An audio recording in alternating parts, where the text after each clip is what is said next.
Yaqindagina hoji oyi bilan man judayam yaxshi ko'raman, qalbimdan sevadigan Hadicha onamiz haqlarida juda bir ajoyib narsani aytib berdilar.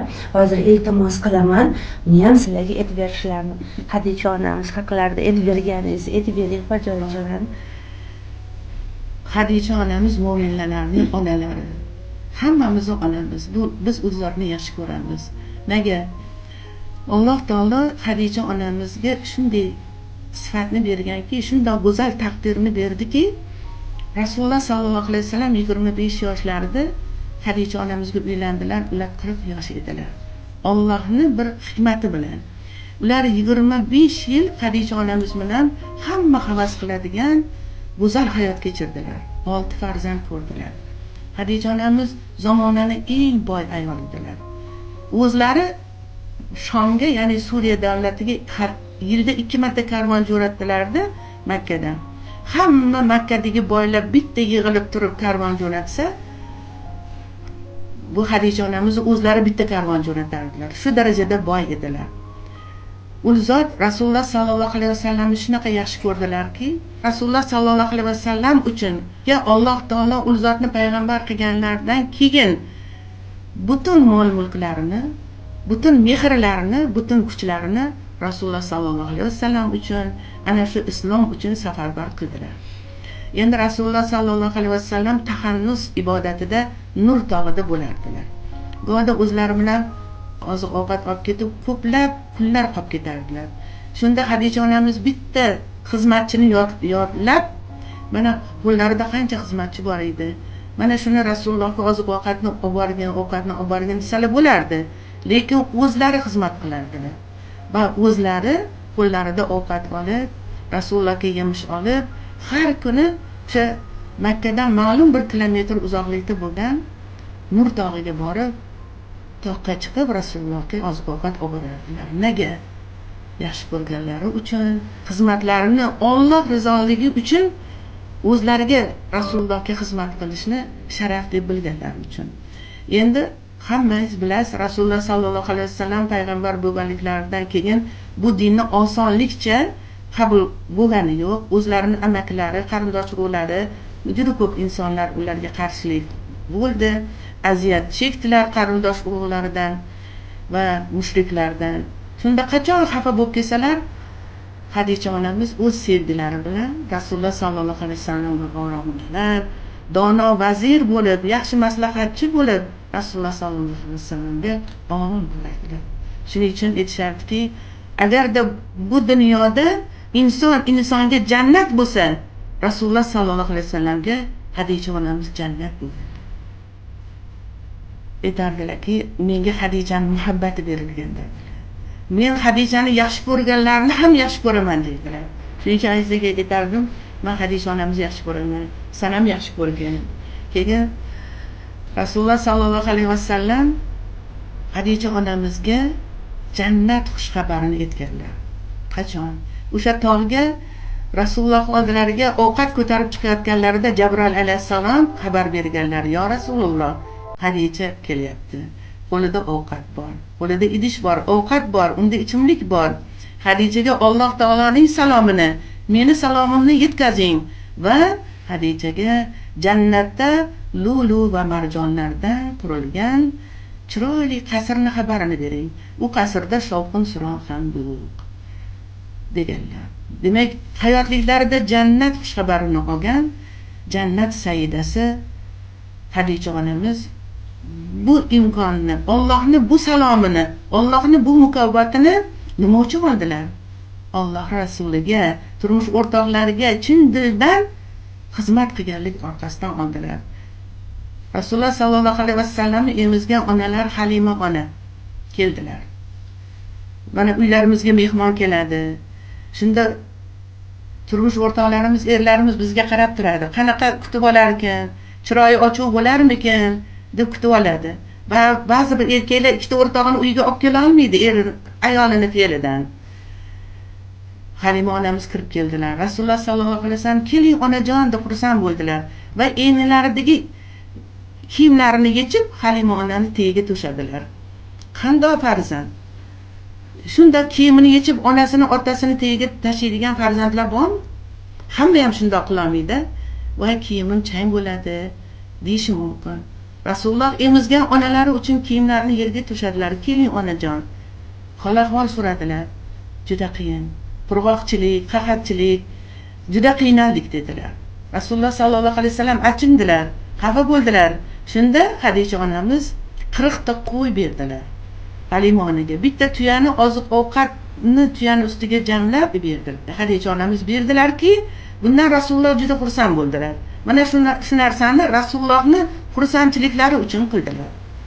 Shuning uchun ham Rasululloh sallallohu alayhi vasallam Xadija onamizni juda yaxshi ko'rardilar. Vafot etganlarida bir hafta uydan chiqmay xafa bo'lgan ekanlar. Shunda Umar roziyallohu anhu kelib, "Ya Rasululloh, o'zingiz aytardingiz-ku, jonni Alloh beradi, jonni Alloh oladi.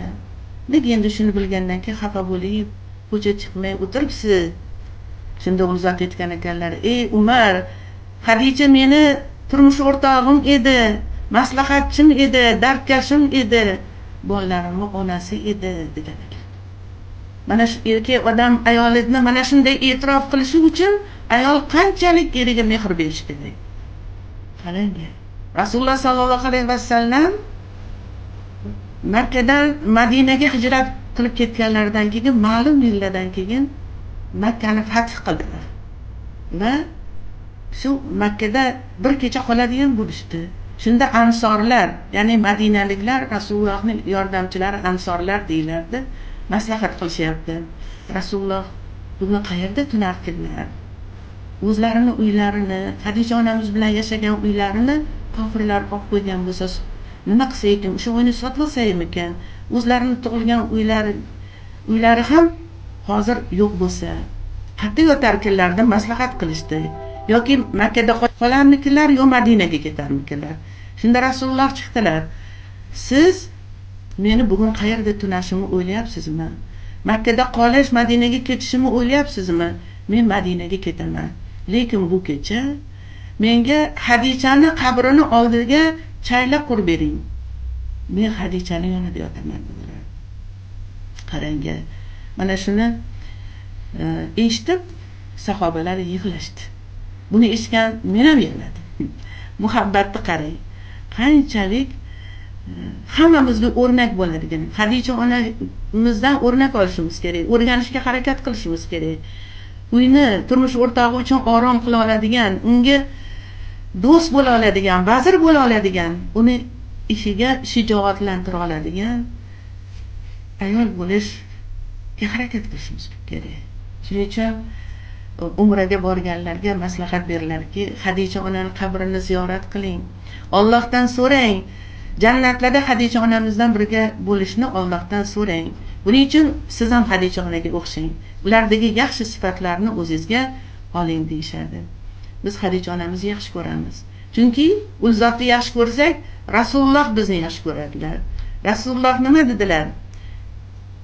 Kishi yaxshi ko'rgani bilan birga bo'ladi dedilar. O'sha yaxshi ko'rganini ishini qila olmasa ham, lekin qiyomatda o'sha odamga muhabbati borligi uchun u bilan birga bo'ladi dedilar.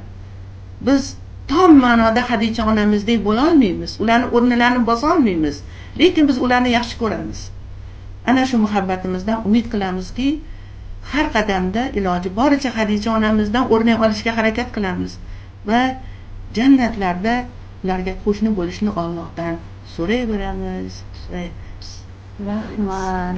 Haqiqatan men har doim duolarimda jannatda Xadija onamizga qo'shni qilgin deb so'rayman. Hojilarimni ham shu duoyimni eshitib, juda san etaj duo so'rayib kelsan deb xursand bo'lib ketadilar. Bizada mana shu jannat saidalariga bo'lgan muhabbatni onajonimni shunaqa chuqur singdiradilar va bizni yana bir sevimli onamiz Oysha onamizni dunyodagi eng olimalardan olima bo'lganligini ham bizga aytadilar. Chunki Rasululloh sallallohu alayhi vasallamdan qolgan eng ko'p hadislarni Oysha onamizdan deb bizga aytib beradilar. Ularning sifatlarini ham yosh bo'lishlariga qaramasdan Rasulullohning hadislari bizgacha yetib kelganligini mana shu Oysha onamiz sababchi bo'lganlarini bu gapirib beradilar. Oysha onamiz judayam erkak qiz farzand bo'lganlar, ular qanday farzand bo'lganlarini, qanday rafiqa bo'lganlarini ham bizga judayam ko'p o'rnak qilib aytib beradilar. Hozir shu o'rinda shuni ham so'rayman xo'jayinlardan. To'g'ri, malika har kuni shunaqa Hojoy bugun bunaqa bo'ldi, bugun bunaqa mijoz keldi, mana bu masalada gaplashdik deb aytib bersam, darrov menga misollarni aytib beradilar. Shulardan sizlarga ham ilingim kelyapti. Yaqinda imomlarimizdan birlari aytdilarki, Makkada Hadicha onamiz bo'lsalar, Madinada Oysha onamiz borlar. Makkada Allohning uyi bo'lsa, Madinada Rasululloh borlar. Qarang, taqqoslaganda qanday chiroyli taqqos, qanday bir chiroyli qiyos vujudga keladi. Oysha onamiz Rasululloh sallallohu alayhi vasallamning eng yaqin do'stlari, g'or do'stlari, qaynotalari bo'ldilar. Keyin Abu Bakr roziyallohu anhuning qizlari. Oysha onamiz ko'zlari katta-katta, qora, yuzlari oppoq, oq yuzlariga qizg'ish mayin qizillik tarqagan go'zal qiz bo'lgan ekanlar. Shuning uchun Humayro deyishar ekan, ya'ni yuzi qizg'ish ayol deb. 6 yoshlarida Rasululloh sallallohu alayhi vasallamga fotiha qilinganlar. Hijratdan keyin 9 yoshlarida nikohlanib birga yashaganlar. Endi Rasululloh sallallohu alayhi vasallam haqlarida Oysha onamiz aytadilarki, menga Rasululloh aytdilarki, "Ey Oysha, men 3 kecha tushimda seni ko'rdim. 3 kecha tushimda menga ko'rsatilding. Farishtalar yashil harirga seni solib olib kelishardi. Mana shu seni ayoling deyishardi. Shunda uyg'onsam sen bo'larding. Aytardim, agar bu Allohdan bo'lsa, Alloh buni natijasini ko'rsatardi edim" dedilar. Va Oysha onamizni Rasululloh sallallohu alayhi vasallam juda yaxshi ko'rganlar. Oysha onamiz ham yaxshi ko'rganlar. Shuning uchun Amr ibn Os so'ragan ekanlar, "Ya Rasululloh, insonlardan sizga eng sevimli inson kim?" Oysha degan ekanlar. Erkaklardan-chi, uni otasi degan ekanlar. Shuning uchun biz sevgimizni izhor qilib turishimiz kerak. Rasululloh butun ummatga namuna bo'lar darajada Oyshani yaxshi ko'raman dedilar. Menga Hadichani muhabbati berilgan dedilar. Shuning uchun erkak kishilar ham vaqti bilan o'sha yaxshi ko'radigan juft haloliga, o'shini mehnatidan minnatdor bo'lgan mahalda Rasululloh sallallohu alayhi vasallam muhabbatlaringizni oshkor qiling, izhor qiling, muhabbatingiz oshga yetganlar. Shuni aytish kerakki, o'sha juft halollar ham, ayollar ham bu gapni eshitganda yayraydi. Rasululloh sallallohu alayhi vasallam qarangga, men Oyshani yaxshi ko'raman dedilar. Oysha onamiz yosh qizaloq edilar. O'zlariga yarasha muomala qilar edilar. Bir safarda Oysha onamiz bilan birga Rasululloh sallallohu alayhi vasallam safarga Oysha onamiz olib ketdilar, birga bo'ldilar.